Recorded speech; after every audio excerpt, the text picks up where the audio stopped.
Hello guys and welcome back into a new brand video. Into this tutorial, I'm going to show you how to add variation in WooCommerce. So make sure to watch the video to the end and follow these simple steps.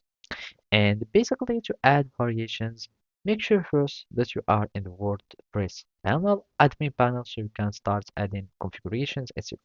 And simply all you need to have is attributes. So in the product page or in the product settings, you'll need to have these attributes that are here in your products. And basically, we need just to click on the attributes, and from there we can see all these attributes, and that would allow us to create variations or variable products. And as you can see, there is also the swatches settings that is added by another plugin, etc. But what we are interested in is just creating variations of products. So for example, we have this variation. Let's suppose that we have a variation by brand name or whatever.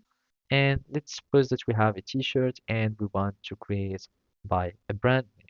So I'm just going to create a brand, and this would be my uh, attribute or variation. And I'm just going to click on add. And basically, this is my brand. And now I can configure terms by adding the terms that I want to have. So let's suppose that we have brand one, and basically it will be added as an item or an attribute.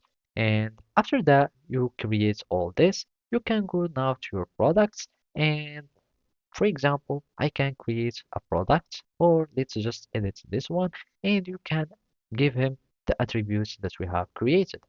So we can go to the products data, and this would be a variable product, and from here we can give it attributes. And as you can see, we can even give it two attributes or more.